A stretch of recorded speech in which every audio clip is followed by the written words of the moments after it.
हाय दोस्तों, बहुत बहुत स्वागत है आप सभी लोग को राधे जीएस इनसाइड में। और जैसा कि हम लोग डिकोड एग्ज़ाम का जो प्रैक्टिस सेट आता है, उस आर ओ से संबंधित जो उसका प्रैक्टिस सेट, उस प्रैक्टिस सेट को सॉल्व करना है, जिसमें पहला प्रैक्टिस सेट सॉल्व हो चुका है और वो प्लेलिस्ट में पड़ा होगा, और नहीं देखे हो तो उसको देख सकते हैं। और ये दूसरा प्रैक्टिस सेट है। और स्टार्ट करने से पहले कहना चाहूँगा कि चैनल को सब्सक्राइब नहीं किए हैं तो सब्सक्राइब कर लीजिए, ताकि जब भी अगला वीडियो डाला जाए तो उसका नोटिफिकेशन आप लोगों को मिल जाए। तो इसमें पहला प्रश्न देखते हैं। पहला प्रश्न क्या कह रहा है कि उद्यम पूंजी उद्योग में यूनिकॉर्न शब्द कितने मूल्य निर्धारण तक पहुंचने वाले किसी स्टार्टअप को निर्दिष्ट करता है? $1 बिलियन, $10 बिलियन, या $100 बिलियन, या $25 बिलियन। तो इसका सही आंसर हो जाएगा $1 बिलियन। यूनिकॉर्न कंपनी किसको कहा जाता है? जिसका मूल्य वैल्यू कितना होता है? $1 बिलियन। और वहीं पर और जो किसी कंपनी का मूल्य वैल्यू $100 बिलियन हो तो उसको सुपर यूनिकॉर्न कहा जाता है। प्रश्न नंबर 2 देखते हैं कि निम्नलिखित में से कौन सा युग्म सही सुमेलित नहीं है? एक तरफ नस्लें हैं, दूसरी तरफ पशु हैं। तो ऑप्शन ए में दे रहा है कांकरेज, जो कि किसका दिया? गाय की नस्ल दिया। मलानी किसका दिया? बकरी की नस्ल। मेहसाना भैंस की नस्ल दिया है। चोकला किसको दिया? भेड़ की नस्ल दिया है। तो इसका सही आंसर हो जाएगा क्या? Option number B. पूछा है कौन सुमेलित नहीं है, तो बी क्या है? सुमेलित नहीं है, क्योंकि जो मलानी है ये बकरी की ये नस्लें नहीं है। ये किसकी है? तो ये घोड़ा की नस्लें हैं। किसकी है? तो ये घोड़ा की नस्लें हैं। अगला प्रश्न दे रहा है ये क्वेश्चन नंबर 3 कि नीचे दो कथन दिए गए हैं, जिनमें एक को अभिकथन ए तथा दूसरे को कारण आर से चिन्हित किया गया है। भारत में सीसा जस्ता का प्रमुख उत्पादक राज्य राजस्थान है। तो ये क्या? अभिकथन नंबर 1 क्या है? ये क्या है? सही है। और दूसरा क्या कर रहा है कि सीसा व जस्ता खनिज प्रायः साथ साथ पाए जाते हैं। तो ऑप्शन में दिया है कि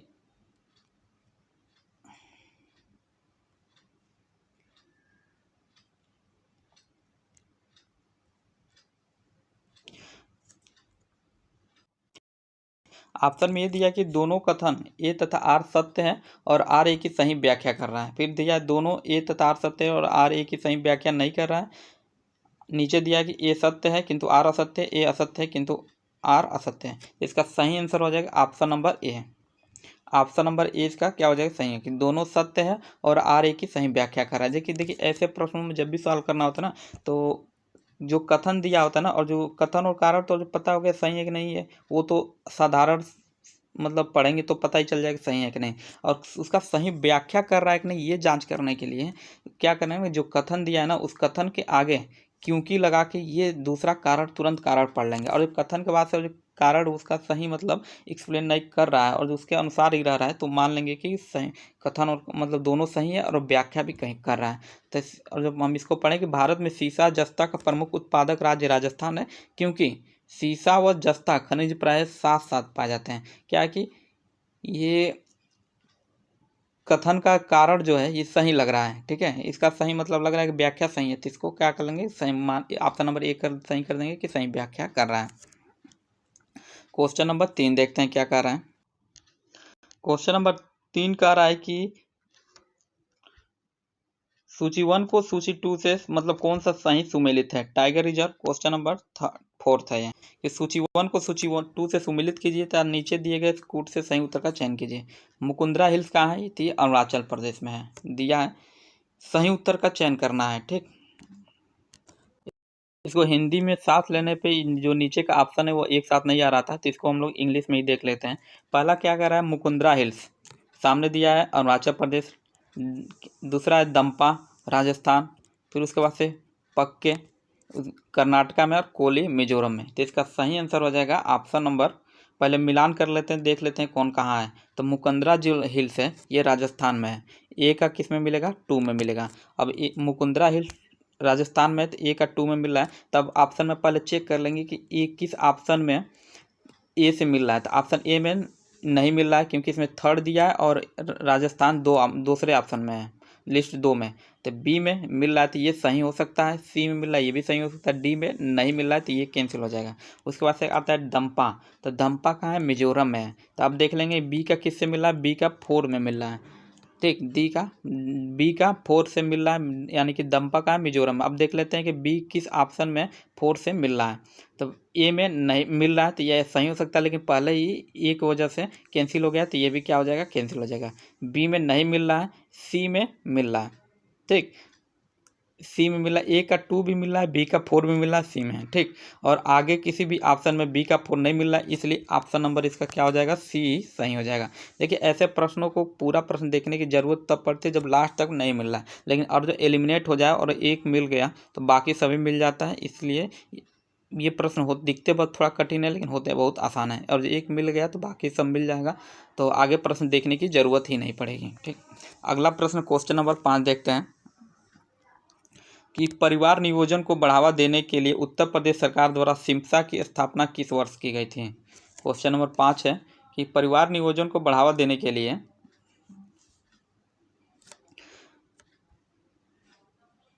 उत्तर प्रदेश सरकार द्वारा सिम्सा की स्थापना किस वर्ष की गई थी। ऑप्शन है 1994, 1995, 1998 या 2000 में। तो इसका सही आंसर हो जाएगा option number A. Option number A इसका क्या होगा, सही होगा। 1994 में परिवार नियोजन को बढ़ावा देने के लिए सिम्सा की स्थापना की गई थी। सॉरी 1995 1994 है ये। ऑप्शन नंबर ए क्या है, 1994 में सिम्सा की स्थापना की गई थी। अगला प्रश्न देखते हैं क्या कह रहा है कि भारत में सहकारी आंदोलन का जनक किसे माना जाता है। क्वेश्चन नंबर 6, भारत में सहकारी आंदोलन का जनक एफ निकोलसन, जे पॉल लीगल और वालिसी डोकुचेव या डेट्रिच बैडिस। इसका सही आंसर हो जाएगा, इसका सही भारत में सहकारी आंदोलन का जनक किसे माना जाता है, तो एफ निकोलसन। तो इसका ऑप्शन नंबर ए क्या हो जाएगा, सही हो जाएगा। एफ निकोलसन को सहकारी आंदोलन का जनक माना जाता है। अगला प्रश्न है क्वेश्चन नंबर 7 कि 73वें संविधान संशोधन अधिनियम 1992 के तहत पंचायतों के लिए निम्नलिखित में से कौन सा अनिवार्य प्रावधान नहीं है। तो प्रत्येक स्तर की पंचायतों के सभी सदस्यों हेतु प्रत्यक्ष चुनाव, 5 वर्षों का कार्यकाल, महिलाओं को 1/3 से अधिक आरक्षण देना, चुनाव लड़ने की न्यूनतम आयु 21 वर्ष। तो इसका सही आंसर हो जाएगा क्या, 73वें संविधान संशोधन में कौन सा प्रावधान मतलब अनिवार्य रूप से नहीं किया गया था। तो इसका सही होगा ऑप्शन नंबर सी कि महिलाओं को 1/3 से अधिक आरक्षण देना। हालांकि 1/3 आरक्षण तो महिलाओं को दे ही दिया गया है, लेकिन 1/3 से ज़्यादा आरक्षण राज्यों के मतलब विधानसभा छोड़ दिया गया, वो देना चाहें तो दे सकते हैं, इसलिए ये अनिवार्य नहीं किया गया। इसलिए ऑप्शन नंबर सी इसका क्या हो जाएगा, सही हो जाएगा। अगला प्रश्न देखते हैं कि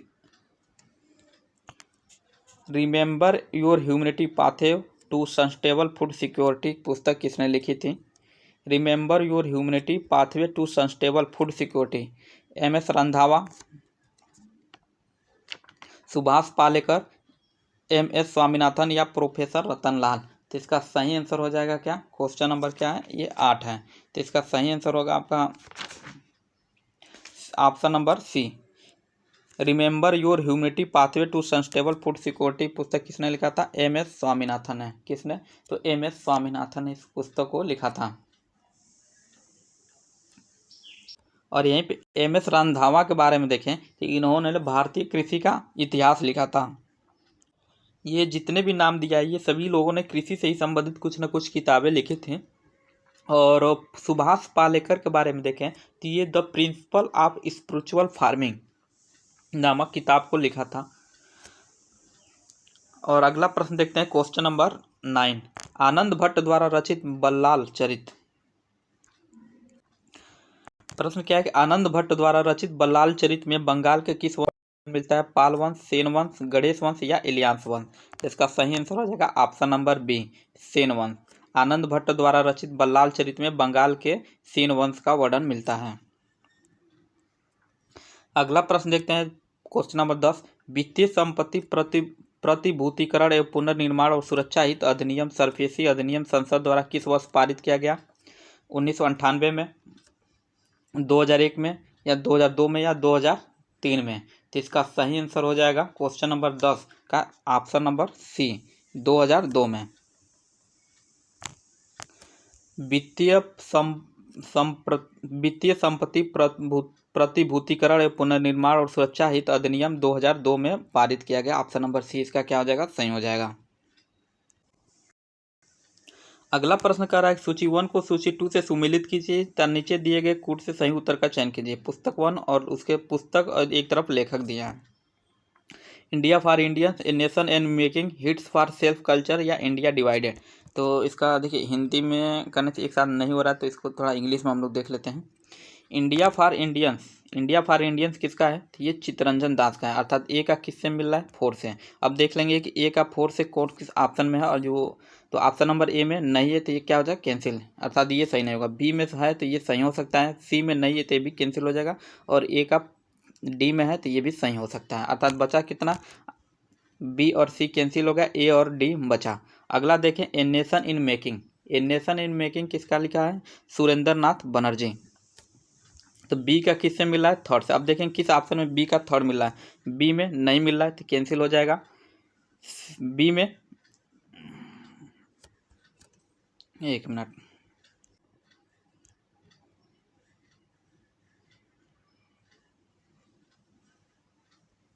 ये ए का 4 में मिल रहा था, बी में भी मिल रहा था, ये सही हो सकता है, ठीक है। और a nation in making Surendra Nath Banerjee का था, सुरेंद्र नाथ बनर्जी, तो बी का थर्ड में। तो बी का जो थर्ड देखें तो बी का थर्ड केवल ऑप्शन नंबर बी में मिल रहा है, इसलिए इसका ऑप्शन नंबर बी क्या हो जाएगा? सही हो जाएगा। आगे हम लोग देखने की ज़रूरत ही नहीं पड़ेगी, ठीक। फिर भी और जो देख लेते हैं कि hints for self culture, hints for self culture लिखा था किसने? तो ये लाला हरदयाल सिंह ने लिखा था। इंडिया डिवाइडेड किसने लिखा था? तो ये राजेंद्र प्रसाद ने। एक का ए में मिल जाएगा, डी का 1 में मिल जाएगा, ठीक। ऑप्शन नंबर 20 का क्या होगा? सही हो जाएगा। क्वेश्चन नंबर 12 देखते हैं क्या कह रहा है कि निम्नलिखित में से कौन सा ऊर्ध्वपाती प्रकृति का नहीं है? कैल्शियम कार्बोनेट, कपूर, नेफ्थलीन या आयोडीन। तो इसका सही आंसर हो जाएगा कैल्शियम कार्बोनेट। कैल्शियम कार्बोनेट जो क्या है? ऊर्ध्वपाती प्रकृति का नहीं है, जबकि कपूर, नेफ्थलीन और आयोडीन है। अगला प्रश्न क्वेश्चन नंबर 13 दे रहा है, आवारा मसीहा किस साहित्यकार और औपन्यासिक जीवनी है? किसका? तो शरद चट्टोपाध्याय, बंकिम चंद्र चटर्जी, नामवर सिंह या माखनलाल चतुर्वेदी। तो सही इसका आंसर हो जाएगा ऑप्शन नंबर ए, शरद चट्टोपाध्याय। शरद चंद्र चट्टोपाध्याय की रचना क्या है? आवारा मसीहा। अगला प्रश्न देखते हैं क्वेश्चन नंबर 14, निम्नलिखित में से कौन सी एक आवर्त सारणी में प्रदर्शित क्षारीय पृथ्वी धातु में समूह में शामिल नहीं है? क्वेश्चन नंबर क्या है? 14। इसका सही आंसर हो जाएगा आपका डी, रूबिडियम जो है ये आवर्त सारणी में क्षारीय पृथ्वी धातु समूह में शामिल नहीं है। बाकी रेडियम, कैल्शियम, मैग्नीशियम ये सब शामिल है, ये रूबिडियम शामिल नहीं है, इसलिए इसका ऑप्शन नंबर डी इसका क्या हो जाएगा? सही हो जाएगा। क्वेश्चन नंबर 15 देखते हैं कि जलवायु के आधार पर निम्नलिखित में से कौन से फल उष्णकटिबंधीय फलों के श्रेणी में नहीं आते हैं? नीचे दिए गए कूट से सही उत्तर का चयन कीजिए। क्या दिया? अनानास दिया है ऑप्शन ए में, दूसरा बादाम, तीसरा नाशपाती, 4 काजू। तो इसका सही आंसर हो जाएगा ये जो बादाम और नाशपाती है ये उष्णकटिबंधीय फलों के श्रेणी में नहीं आते हैं, अर्थात 2 और 3। तो इसलिए इसका सही आंसर हो जाएगा ऑप्शन नंबर सी। बाकी अनानास और काजू क्या है? ये उष्णकटिबंधीय श्रेणी में आते हैं। और जो उष्णकटिबंधीय फलों के बारे में देखें तो इसमें नारियल, आम, पपीता, केला, कटहल, अनानास, काजू, नट, शरीफा जैसे कुछ फल इसमें शामिल किए जाते हैं। क्वेश्चन नंबर 16 देखते हैं क्या कह रहा है कि महिला विकास के लिए भारत सरकार द्वारा की गई विभिन्न पहलों के संदर्भ में सूची 1 को सूची 2 से सुमेलित कीजिए तथा नीचे दिए गए कूट से सही उत्तर का चयन कीजिए। महिला रोजगार प्रशिक्षण 1986-87, राष्ट्रीय महिला कोष, स्वाधार योजना या जननी सुरक्षा योजना। देखिए इसका जो भी दिया है ना सामने दिया है, क्योंकि महिला रोजगार एवं प्रशिक्षण कार्यक्रम 1986-87 में आया था। राष्ट्रीय महिला कोष कब आया था? 1993 में ही आया था। स्वाधार योजना 2001-2 में आया था, और जननी सुरक्षा योजना भी 2005 में आया था। तो इसका सही आंसर हो जाएगा क्या? सभी एक दूसरे के सामने मिला हुआ है, तो ऑप्शन नंबर ए इसका सही हो जाएगा। ए का 1 से मिला है, बी का 2 से, सी का 3 से, डी का 4 से। अगला प्रश्न दे रहा है कि शब्दों और उनके अर्थों के उद्भव और विकास का अध्ययन क्या कहलाता है? इंटियोलॉजी, फ्रेनोलॉजी या एंटोमोलॉजी या एंटायमोलॉजी। तो इसका सही है option number D. Option number D इसका सही हो जाएगा। शब्द और उनके अर्थों के उद्भव और विकास का अध्ययन क्या कहलाता है? एंटायमोलॉजी। ठीक। और फ्रेनोलॉजी देखें तो फ्रेनोलॉजी क्या होता है ना, ये मस्तिष्क का अध्ययन कहलाता है इसमें। और इंटियालॉजी में जो होता है रोगों के कारणों का अध्ययन का पता लगाया जाता है। अगला प्रश्न देखते हैं, क्वेश्चन नंबर 18। उत्तर प्रदेश में स्थित राजघाट जल विद्युत परियोजना के संदर्भ में निम्नलिखित कथनों में से कौन सा सही है? यह जल विद्युत परियोजना बेतवा नदी पर स्थित है। तो और दूसरा स्टेटमेंट दे रहा है यह जल विद्युत परियोजना झांसी जिले में स्थित है। तो इसका सही आंसर हो जाएगा ऑप्शन स्टेटमेंट 1 सही है और 2 क्या है, कथन 2 क्या है, गलत है, क्योंकि ये झांसी में नहीं स्थित है जबकि ये ललितपुर में स्थित है। इसलिए इसका ऑप्शन नंबर सी क्या हो जाएगा, सही हो जाएगा। यह जल विद्युत परियोजना बेतवा नदी पर तो है लेकिन झांसी में नहीं है, ललितपुर में, इसलिए कथन केवल एक ही सही होगा। अब क्वेश्चन नंबर 19 देखते हैं क्या कह रहा है। निम्नलिखित में से सागा दावा महोत्सव किस राज्य में मनाया जाता है? 19 क्या का प्रश्न है कि सागा दावा महोत्सव किस राज्य में मनाया जाता है? हिमाचल प्रदेश में, असम में, अरुणाचल प्रदेश में या सिक्किम में? तो इसका सही आंसर हो जाएगा ऑप्शन नंबर डी। ये सागा दावा महोत्सव कहाँ मनाया जाता है? सिक्किम में मनाया जाता है। अगला प्रश्न है कि निम्नलिखित संस्थानों को उनकी स्थापना के सही कालक्रमानुसार में व्यवस्थित कीजिए और नीचे दिए गए कूट का सही उत्तर का चयन कीजिए। क्वेश्चन नंबर कितना है? ये 20 है। पहले क्या दे रहा है? राष्ट्रीय आवास बैंक, क्षेत्रीय ग्रामीण बैंक, सिडबी और एग्जिम बैंक। इसका सही आंसर हो जाएगा जो ये क्षेत्रीय ग्रामीण बैंक जो था ये 1976 में इसकी स्थापना की गई थी। और राष्ट्रीय आवास बैंक जो था ये केवल सन हम लिखते हैं 1988 में। कब ये हुआ था? तो 1988 में इसकी स्थापना की गई थी। देखिए जो राष्ट्रीय आवास बैंक जो था ये 1988 में इसकी स्थापना की गई थी। क्षेत्रीय ग्रामीण बैंक 1975 में, सिडबी जो था 1990 में और एग्जिम बैंक था 1982 में। तो सबसे पहले कौन आया था? 1982 में एग्जिम बैंक, नहीं सबसे पहले ग्रामीण बैंक, क्षेत्रीय ग्रामीण बैंक, अर्थात जिसमें भी 2 ऑप्शन शुरू पहले में होगा वह सही होगा। ठीक, 2। उसके बाद से कौन आया? 2 और 4 यानी कि एग्जिम बैंक 2 4। फिर उसके बाद से क्या? 88 2 4 1 राष्ट्रीय आवास बैंक 1988 में। उसके बाद से 1990 में सिडबी आएगा, अर्थात 2 4 1 3। अब देखते हैं 2 4 1 3 किस ऑप्शन में मिल रहा है। 2 4 1 3, तो इसलिए इसका सही आंसर हो जाएगा ऑप्शन नंबर डी। 2 4 कितना मिल रहा था? 2 4 1 3, ये सही मिल रहा है ऑप्शन नंबर डी में, इसलिए इसका ऑप्शन नंबर डी क्या हो जाएगा? सही हो जाएगा। क्वेश्चन नंबर 21 देखते हैं। 21 क्या कह रहा है कि थायराइड ग्रंथि की सामान्यता बनाए रखने के लिए नमक में आयोडीन किस रूप में मिलाया जाता है? पोटेशियम आयोडाइड, पोटेशियम आयोडेट या पोटेशियम क्लोराइड या सोडियम आयोडेट। तो इसका सही आंसर हो जाएगा option number A, potassium iodide. Thyroid ग्रंथि की सामान्यता बनाए रखने के लिए नमक में आयोडीन पोटेशियम आयोडाइड के रूप में मिलाया जाता है। क्वेश्चन नंबर 21 देखते हैं क्या? 22 देखते हैं। निम्नलिखित दिवसों को उनके मनाए गए सही कालानुक्रम में व्यवस्थित कीजिए, नीचे दिए कूट से सही उत्तर का चयन कीजिए। तो अंतर्राष्ट्रीय साक्षरता दिवस कब मनाया जाता है? तो देखिए इसमें हिंदी के साथ ऑप्शन रखने पर वो एक साथ नहीं आ रहा था, इसलिए इंग्लिश में देख लेते हैं। और इस पर लिखा थोड़ा बढ़िया नहीं जा रहा है तो फिलहाल हम बोल दे रहे हैं, समझ लीजिएगा उसको कि इंटरनेशनल लिटरेसी डे कब मनाया जाता है? 2 सितंबर को मनाया जाता है, 2 सितंबर। उसके बाद international day of non violence, ये 2 अक्टूबर को मनाया जाता है। और इंटरनेशनल डेमोक्रेसी डे 15 सितंबर को। और इंटरनेशनल डे ऑफ पीस अर्थात अंतर्राष्ट्रीय शांति दिवस 21 सितंबर को मनाया जाता है। सबसे पहले 2 सितंबर आएगा इंटरनेशनल लिटरेसी डे। अब देखते हैं ये एक है तो एक कौन से ऑप्शन में पहले आ रहा है? ए में आ रहा है, सही हो सकता है। बी में, डी सी में आ रहा है, नहीं आ रहा है। डी में नहीं आ रहा है, तो इस जो डी में भी आ रहा है ये भी सही हो सकता है। उसके बाद आया क्या? 2 सितंबर के बाद से आएगा कितना? 15 सितंबर इंटरनेशनल डेमोक्रेसी डे, अर्थात 2 के 1 के बाद से क्या आएगा? 1 के बाद से 3 आएगा। तो किस ऑप्शन में 1 के बाद से 3 है? ए में है, सही हो सकता है। बी में है, सही हो सकता है। डी में नहीं है, ये गलत हो जाएगा। उसके बाद से क्या आया? कुल मिला जुलते कि सबसे लास्ट में क्या है ना, 2 अक्टूबर है, ठीक, international day of non violence. अब देख लेते हैं 2 किस में लास्ट में है, तो 2 किस में है, तो ऑप्शन नंबर बी में लास्ट में 2 है, एक पहले है और इसमें 2 लास्ट में है, तो इसलिए सही आंसर हो जाएगा ऑप्शन नंबर बी, इसका क्या हो जाएगा, सही आंसर हो जाएगा। ऑप्शन नंबर बी इसका सही है। अगला प्रश्न देखते हैं, क्वेश्चन नंबर 23।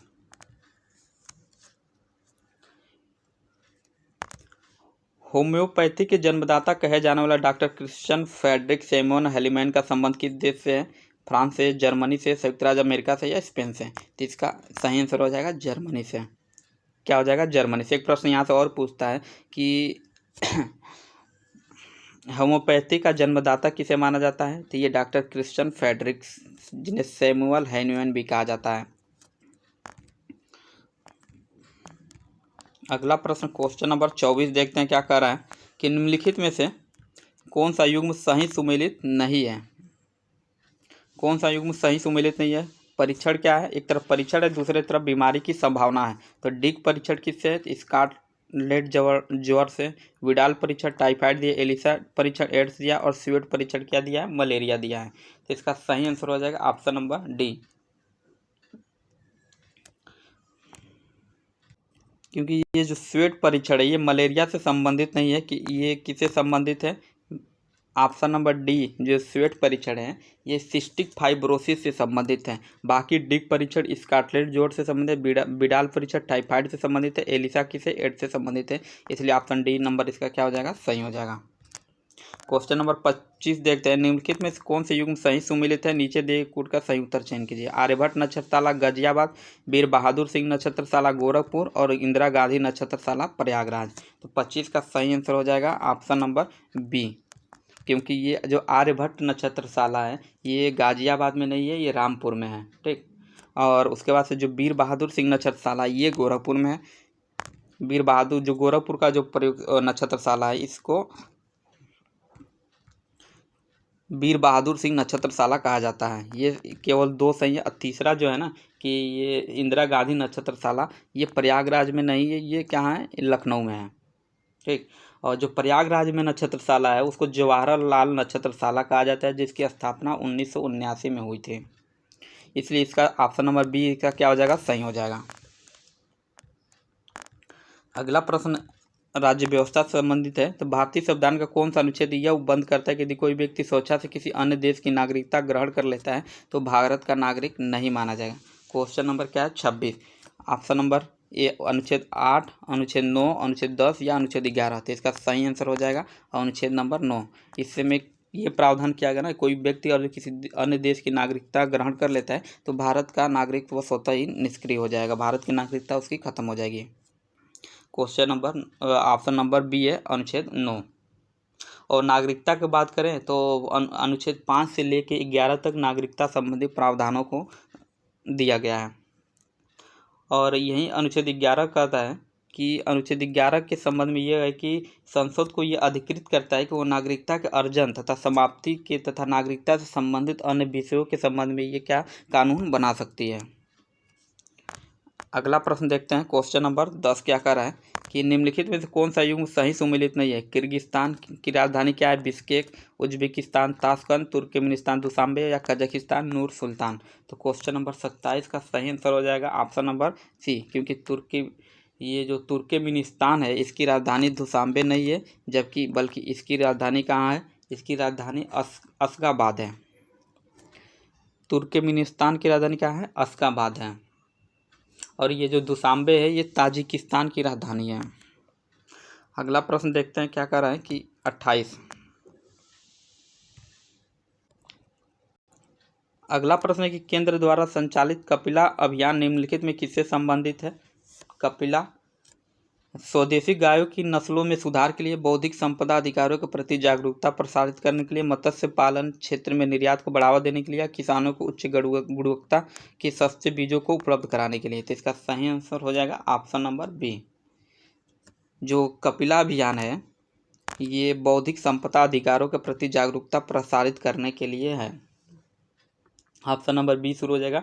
और इसे भारत सरकार द्वारा वर्ष 2020 में इसकी शुरुआत की गई थी। इसको 2000 कपिला जो अभियान है 2020 में शुरू किया गया था। कब? 2000 में। और डॉक्टर APJ अब्दुल कलाम के जन्मदिन पे, मतलब उनकी जयंती के अवसर पे इसको लॉन्च किया गया था। बौद्धिक संपदा के अधिकारों के प्रति जागरूकता के लिए ऑप्शन नंबर बी इसका क्या सही है। अगला क्वेश्चन देखते हैं, क्वेश्चन नंबर 29। उत्तर प्रदेश संस्कृत संस्थान की स्थापना किस वर्ष की गई थी? उत्तर प्रदेश संस्कृत संस्थान की स्थापना कब की गई थी? ऑप्शन नंबर ए 1972, बी 1976, 1994 या 1997। तो इसका सही आंसर हो जाएगा option number B 1976। Uttar Pradesh Sanskrit संस्थान की स्थापना कब की गई थी? 1976 में की गई थी। अगला प्रश्न कह रहा है कि सूची 1 को सूची 2 से सुमेलित कीजिए तथा नीचे दिए गए कूट से सही उत्तर का चयन कीजिए। पाषाणकालीन स्तर और उसके तरफ दिया अवस्थिति। तो ये चिरांद, होना सांगी घाटी, बुर्जहोम या आदमगढ़। तो देखिए ये चिरांद जो है ऑप्शन ए का बिहार से मिला है, अर्थात ए का किससे जाएगा? थर्ड से। और ये जो बुर्जहोम है ये कश्मीर से मिला है। और क्या ना कि इसमें ऐसा होता है कि और 2-3 ही सबको लगभग पता होता है, क्योंकि 2-3 को रिपीटेड, 1-2 जब 4 ऑप्शन दे रहा है तो 1-2 रिपीटेड दे देता है और 1-2 नया दे देता है। तो जो चिरांद, ये बुर्जहोम, आदम, हालांकि इसमें सब पुराने ही हैं, लेकिन चिरांद हमको पता है कि बिहार से संबंधित है, बुर्जहोम कश्मीर से संबंधित है। तो अब देखते हैं ये किस ऑप्शन में मिल रहा है। अगला ऑप्शन में इधर चला गया लग रहा है, अगले पेज पे। ठीक है, अगले पेज पे देखते हैं इसको क्या कहाँ पे दिया है। फिर भी से मिला देते हैं कि जो ये चिरांद है ये बिहार से संबंधित है ये। और होना सांगी जो घाटी है, ये होना सांगी घाटी ये कर्नाटक से है। कहाँ से है? कर्नाटक से। अर्थात बी का 4 में चला जाएगा। बुर्जहोम जो है कश्मीर से संबंधित है और ये आदमगढ़ जो है ये मध्य प्रदेश से संबंधित है, अर्थात एक का डी का 2 से मिल जाएगा। तो इसका सही ऑप्शन हो जाएगा तीसरे का क्या हो जाएगा? सी। 30 का सी। दोनों चूँकि एक पेज पे दोनों एक साथ नहीं आ रहे हैं, लेकिन फिर हम इसका बता दे रहे हैं इसका एक मतलब सी, ऑप्शन नंबर सी इसका क्या होगा? सही होगा। अगला प्रश्न जनगणना से संबंधित है, क्वेश्चन नंबर 31। निम्नलिखित कथनों पर विचार कीजिए। 2011 के जनगणना के अनुसार भारत में ग्रामीण जनसंख्या कुल जनसंख्या का 68.8% है। उसके बाद भारत में सर्वाधिक ग्रामीण जनसंख्या हिमाचल प्रदेश में निवास करती है। भारत में सर्वाधिक ग्रामीण जनसंख्या हिमाचल प्रदेश में निवास करती है। इसमें पूछा है कि कौन सा असत्य है। ठीक, तो आप स्टेटमेंट जो कथन 1 है, कथन 1 क्या है? सही है, क्योंकि 68 देखिए इसमें जो पहला जो कथन है ये सही है। पहला कथन क्या है? सही है, क्योंकि 2011 की जनगणना के अनुसार भारतीय ग्रामीण जनसंख्या कुल जनसंख्या 68.8% थी। ये क्या सही है? उसके भारत में सर्वाधिक ग्रामीण जनसंख्या हिमाचल प्रदेश में निवास करती है। ये क्या है? गलत है, क्योंकि सर्वाधिक ग्रामीण जनसंख्या उत्तर प्रदेश में निवास करती है। और यही प्रतिशतता के बारे में परसेंटेज में पूछा होता तो परसेंटेज में क्या है? हिमाचल प्रदेश में ये सबसे ज़्यादा। तो इसलिए इसका सही ऑप्शन हो जाएगा ऑप्शन नंबर डी इसका सही हो जाएगा। 31 का सही आंसर हो जाएगा इसका क्या? डी। अगला प्रश्न देखते हैं कि सीमावर्ती झीलों के संदर्भ में निम्नलिखित में से कौन सा युग्म सही सुमेलित नहीं है। तो कांस्टेंस झील किसमें? जर्मनी और स्विट्जरलैंड। पेइपस झील फिनलैंड और रूस दिया है। टिटिका झील बोलिविया और पेरू। न्यासा झील क्या दिया? मलावी, मोजाम्बिक और तंजानिया। तो इसका सही आंसर हो जाएगा क्वेश्चन नंबर 32 का ये ऑप्शन नंबर बी।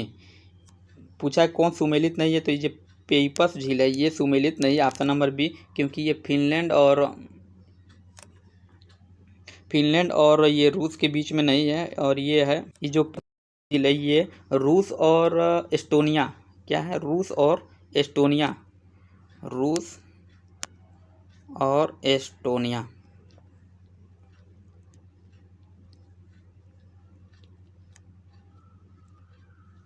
रूस और एस्टोनिया के सीमा पर ये स्थित है।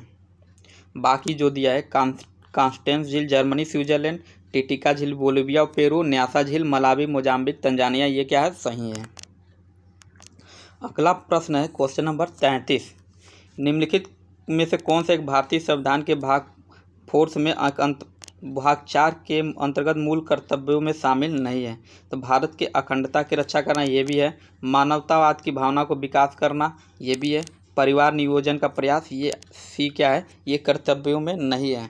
और अगला डी है क्या, ऐसी प्रथाओं का त्याग करें जो स्त्रियों के सम्मान के विरुद्ध हो, तो ये भी सही है। इसलिए इसका सही आंसर हो जाएगा ऑप्शन नंबर सी, परिवार नियोजन ये मौलिक कर्तव्यों के अंतर्गत सम्मिलित नहीं किया गया है। क्वेश्चन नंबर 34 क्या कर रहा है कि वर्ष 2021 में सोशल मीडिया साइट फेसबुक ने अपना नाम बदलकर मेटा कर दिया। मेटावर्स शब्द का प्रयोग सर्वप्रथम किसके द्वारा किया गया था? क्वेश्चन नंबर 34, नील स्टीफेंस, नील मैकेंजी,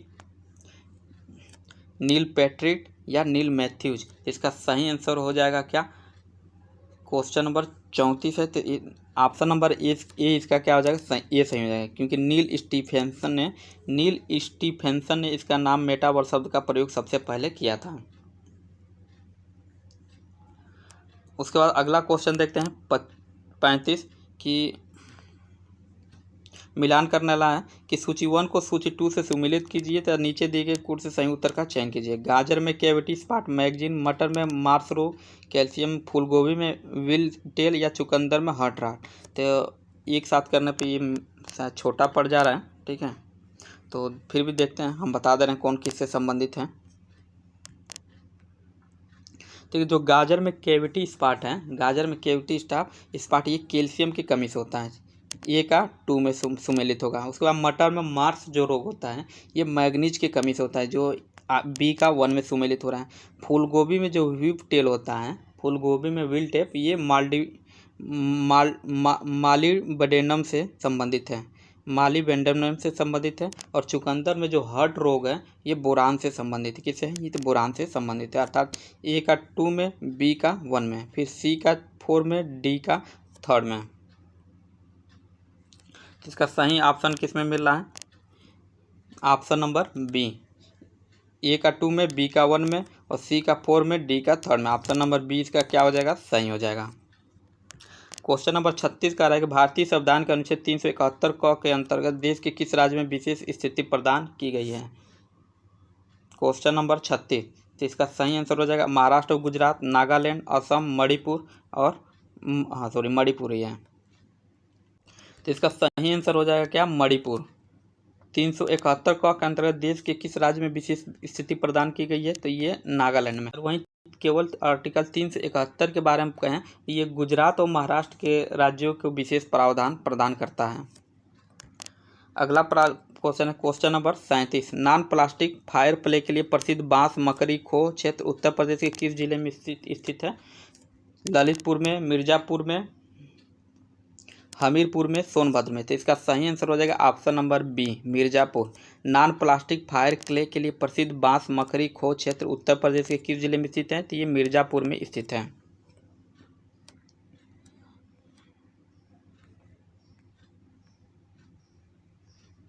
अगला प्रश्न क्वेश्चन नंबर 38 देखते हैं क्या कह रहा है कि निम्नलिखित में से उत्तर प्रदेश की कौन सी झील रामसर स्थलों की सूची में सम्मिलित नहीं है? सूर सरोवर, समान पक्षी अभयारण्य, नवाबगंज पक्षी अभयारण्य या शेखा झील? तो क्वेश्चन नंबर 38 का क्या हो जाएगा? ऑप्शन नंबर डी, जो ये शेखा झील है ये रामसर स्थल में सम्मिलित नहीं है। और ये है कहाँ? तो ये अलीगढ़ में। कहाँ है? यूपी के ये अलीगढ़ में स्थित है, ये अलीगढ़ में है, इसलिए इसका सही आंसर हो जाएगा शेखा झील, ऑप्शन नंबर डी। बाकी सूर सरोवर झील, समान पक्षी अभयारण्य, नवाबगंज पक्षी अभयारण्य ये रामसर स्थल में है, सम्मिलित किया गया है। अगला प्रश्न है कि निम्नलिखित में कौन सा कार्बन का अपर रूप नहीं है? हीरा, ऑप्शन नंबर है हीरा, ग्रेफाइट, फ्लोरीन्स या ऑक्सो कार्बन। तो ये सबको भी पता होगा, हीरा जो है कार्बन का अपर रूप है, ग्रेफाइट भी है, फ्लोरीन्स भी है। ऑप्शन नंबर डी जो है ऑक्सो कार्बन, ये कार्बन का अपर रूप नहीं है, इसलिए ऑप्शन नंबर डी इसका क्या हो जाएगा? ऑप्शन नंबर डी इसका सही हो जाएगा। क्वेश्चन नंबर अब 40 देखते हैं कि मध्यकालीन भारत में मेमार शब्द किसके लिए प्रयुक्त किया जाता है? भूमि का पैमाइश, वह ऊपरी वस्त्र जिसे सेक बांधते थे, भवन निर्माण करने वाले इंजीनियर, भूमि कर का हिसाब किताब रखने वाला। तो मेमार किसके लिए प्रयुक्त होता था? क्वेश्चन नंबर क्या है ये? 40। तो मेमार के लिए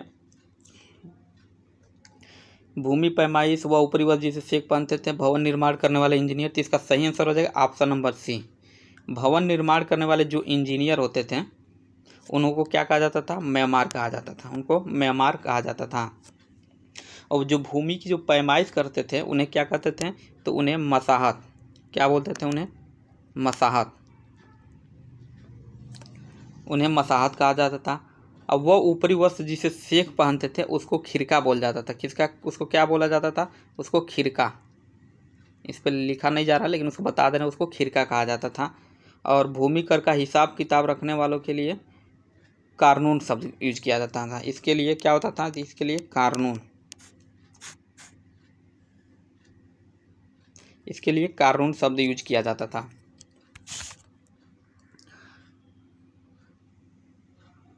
अगला प्रश्न देखते हैं क्या है। क्वेश्चन नंबर 41 निम्नलिखित में से, क्वेश्चन नंबर 41 कह रहा है कि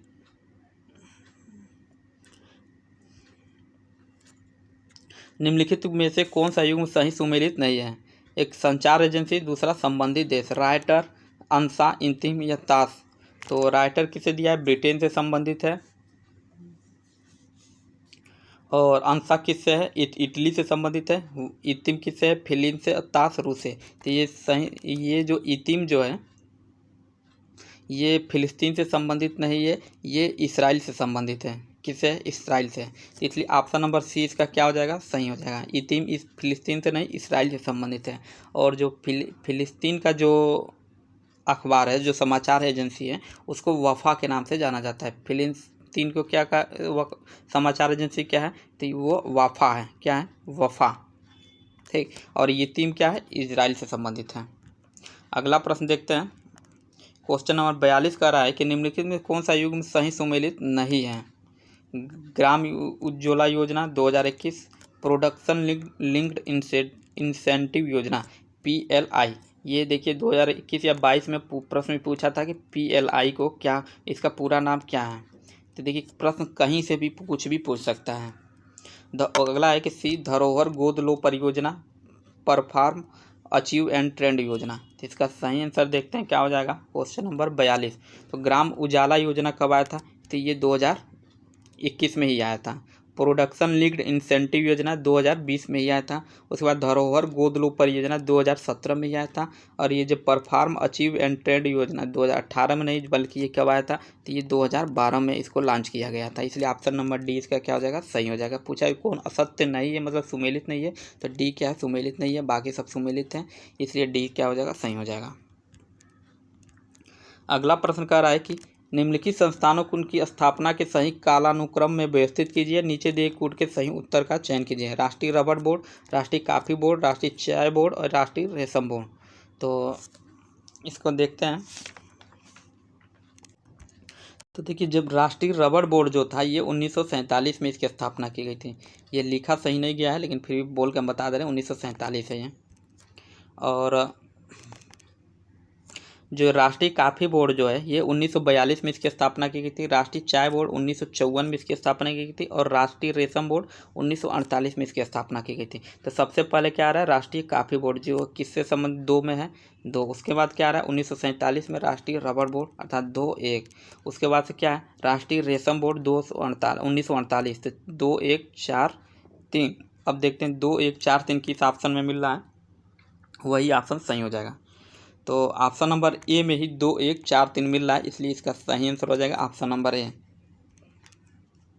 अगला प्रश्न देखते हैं क्या करा है। निम्नलिखित महासागरीय गर्तों को उनकी गहराई के घटते क्रम में व्यवस्थित कीजिए और नीचे दिए कूट से सही उत्तर का चयन कीजिए। मिल्वाकी गर्त, मारियाना गर्त, जावा गर्त या मिंडाओ गर्त। तो इसका सही आंसर हो जाएगा जो मारियाना गर्त है। जो ये मारियाना गर्त है इसका जो गहराई है 11,222। कितना है? 11,022। उसके बाद ये जो मिंडानाओ गर्त है इसकी जो गहराई है 10,497। 10,497। उसके बाद मिल्वाकी गर्त जो है ये उत्तरी अटलांटिक महासागर में, और मिल्वाकी का इसके कितना है? 9200। कितना है? 9200 इसकी गहराई है, 9200 मीटर। उसके बाद जावा गर्त कितना है? 7,000, केवल 7,725 मीटर। ठीक। तो पहले देखिए, पहले क्या आ रहा है? 3 गहराई के घटते क्रम में लेना है। तो सबसे पहले क्या आ जाएगा? मारियाना गर्त अर्थात 2 आ जाएगा सबसे पहले। उसके बाद से क्या दिया है? मिंडेनाओ गर्त जो 10,000 है, तो 2-4। उसके बाद क्या है? मिलावाकी गर्त जो है 9000 है, और जावा। उसके बाद यथार्थ ये हो जाएगा 2 4 1, इसका भी 2 4 1 3 ही होगा। अब देखते हैं किस ऑप्शन में 2 4 1 3 मिल रहा है।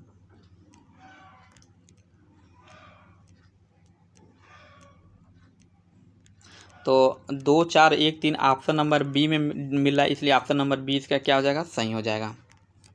अगला प्रश्न है, कार्बन क्रेडिट की अवधारणा का प्रतिपादन निम्नलिखित में से सर्वप्रथम कब किया गया? पृथ्वी सम्मेलन, Rio de Janeiro, Kyoto protocol, Montreal protocol या G8 सम्मेलन, हैली जेंडम। तो 45 का सही आंसर हो जाएगा ऑप्शन नंबर बी। जो कार्बन क्रेडिट की अवधारणा सबसे पहले क्योटो प्रोटोकॉल के अंतर्गत लाया गया था, और क्योटो प्रोटोकॉल ये 1997 में हुई थी। कब हुई थी? 1997 में। अगला प्रश्न क्या कर रहा है कि स्वतंत्रता प्राप्ति से पूर्व भारतीय राष्ट्रीय कांग्रेस के कुल कितने अधिवेशन उत्तर प्रदेश में हुए थे? 7 9, ऑप्शन नंबर ए में 7 9 8 और 10। तो इसका सही आंसर हो जाएगा क्या? Option number C. स्वतंत्रता प्राप्ति के पहले भारतीय राष्ट्रीय कांग्रेस का अधिवेशन मतलब उत्तर प्रदेश में 9 अधिवेशन हुए थे, जिसमें इलाहाबाद में 2 बार हुआ था, लखनऊ में 1 बार हुआ था। इलाहाबाद में जब हुआ था 1888 में, उसके बाद 1892 में इलाहाबाद में हुआ था, फिर 1899 में लखनऊ में हुआ था, 1905 में बनारस में हुआ था, और 1910 में इलाहाबाद में हुआ था, 1916 में लखनऊ में हुआ था जिसके अध्यक्ष अंबिकाचरण मजमूदार थे, फिर 1925 कानपुर में हुआ था, इसके अध्यक्ष सरोजनी नायडू थी। उसके बाद 1936 में हुआ था जिसके लखनऊ में हुआ था, और इसके अध्यक्ष जवाहरलाल नेहरू थे। और लास्ट जो हुआ था 1946 में हुआ था, जो मेरठ में आचार्य JB कृपलानी की अध्यक्षता में की गई थी। इसलिए ऑप्शन नंबर सी इसका क्या हो जाएगा, सही हो जाएगा। अगला दे रहा है, निम्नलिखित में कौन सा युग्म सही सुमेलित नहीं है? मनकीडिया कर्नाटक, PVTG जनजाति है और दूसरे तरफ संबंधित राज्य है। तो मनकीडिया किसे? कर्नाटक, चोलनेकन केरल, पनियंस तमिलनाडु और सिद्दी गुजरात से संबंधित है। तो इसका सही आंसर हो जाएगा क्वेश्चन नंबर 47 का ए। जो मनकीडिया है ये कर्नाटक से संबंधित नहीं, ये कहाँ से संबंधित है? ये उड़ीसा से संबंधित है। कहाँ से? तो ये उड़ीसा से। मनकीडिया उड़ीसा संबंधित है, बाकी ये तीनों ऑप्शन क्या है, सही है। इसलिए ऑप्शन नंबर ए इसका सही है। पूछा कौन सुमेलित नहीं है। अगला प्रश्न देखते हैं, निम्नलिखित में कौन सा युग्म सही सुमेलित नहीं है? रामाभार स्तूप, कुशीनगर। ये जितने लोग कुशीनगर के होंगे ये जानते होंगे, रामाभार स्तूप ये कुशीनगर से संबंधित है, क्योंकि हमारा भी होम टाउन कुशीनगर ही है। तो ये रामाभार स्तूप जो है हमारे घर से मुश्किल से 1 से 2 किलोमीटर दूर, अधिक दूर है। और उसके बाद से धम्मेक स्तूप, जो धम्मेक स्तूप है ये सारनाथ में ही स्थित है। उसके बाद से घोषित मठ कहाँ है? ये क्या दिया है? चित्रकूट। तो ये चित्रकूट में नहीं है, ये कौशाम्बी में है। ये कहाँ है? कौशाम्बी में है। ये जो घोषित राम मठ है चित्रकूट में नहीं है, घोषित ये कौशाम्बी में, इसलिए ऑप्शन नंबर सी इसका क्या हो जाएगा, सही हो जाएगा। ऑप्शन नंबर सी इसका सही हो जाएगा। पूछा कौन सुमेलित नहीं है, तो ये सी ऑप्शन नंबर सुमेलित नहीं है।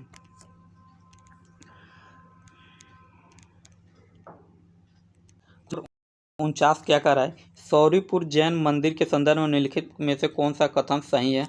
यह उत्तर प्रदेश के आगरा जिले में स्थित एक प्रसिद्ध दिगंबर मंदिर है, और यह मंदिर जैन धर्म के 22 तीर्थकर नमीनाथ को समर्पित है। तो 49 का सही आंसर हो जाएगा ऑप्शन नंबर सी। यह उत्तर प्रदेश के आगरा जिले में स्थित एक प्रसिद्ध दिगंबर जैन मंदिर है। ये क्या है? ये सही है। उसके बाद से यह मंदिर जैन धर्म के 22वें तीर्थकर नमीनाथ को समर्पित है, तो ये भी सही है। इसलिए ऑप्शन नंबर सी इसका क्या हो जाएगा, सही हो जाएगा। 1 और 2 दोनों स्टेटमेंट इसका सही है। अगला प्रश्न पूछ रहा है कि उत्तर प्रदेश के संदर्भ में निम्नलिखित में से कौन सा युग्म सही सुमेलित नहीं है? जालौन, मतलब एक तरफ जिला दिया है, दूसरी तरफ इसका मुख्यालय दिया है। जालौन, ये उरई, इसका ये क्या है, संबंध सही है। उसके बाद क्या है? फर्रुखाबाद, तो ये फतेहगढ़। फर्रुखाबाद का जो मुख्यालय कहाँ है? फतेहगढ़ है। उसके बाद कौशाम्बी का जो मुख्यालय कहाँ है? ये मंझनपुर है। उसके बाद ये अम्बेडकर नगर, इसका दिया अकबरपुर माती। तो ये स्टेटमेंट, ये जो कथन है ये गलत है, क्योंकि अम्बेडकर नगर का जो मुख्यालय है ये अकबरपुर माती नहीं है, केवल क्या है? अकबरपुर है, केवल अकबरपुर है। तो इसलिए ऑप्शन नंबर डी इसका क्या हो जाएगा, सही हो जाएगा, क्योंकि पूछा है कि इसमें कौन सुमेलित नहीं है। बाकी जालौन, उरई, फर्रुखाबाद, फतेहगढ़, कौशाम्बी, मंझनपुर ये क्या है, सही है। क्वेश्चन नंबर 51, केंद्रीय रोपड़ फसल अनुसंधान संस्थान कहाँ स्थित है। क्वेश्चन नंबर 51 क्या कह रहा है, केंद्रीय रोपड़ फसल अनुसंधान संस्थान कहाँ है। रूपनगर, कासरगोड, भुवनेश्वर या नागपुर। तो इसका सही आंसर हो जाएगा क्या, कासरगोड। और ये कासरगोड पड़ता कहाँ है, ये केरल में पड़ता है। कासरगोड कहाँ पड़ता है, केरल में पड़ता है। और आज की वीडियो में इतना ही, और नेक्स्ट इसके अगले वीडियो में मिलेगा। तो आज के लिए इतना ही करते हैं। और जो भी इसके पार्ट होंगे, हर दिन लगभग हम 50 क्वेश्चन इसका सॉल्व कर पाएंगे, क्योंकि टाइम का अभाव है, खुद भी पढ़ना रहता है, इसमें काफ़ी समय निकल जाता है, इसलिए कोई बात नहीं, एक टेस्ट सीरीज 3 दिन में कंप्लीट हो जाएगा।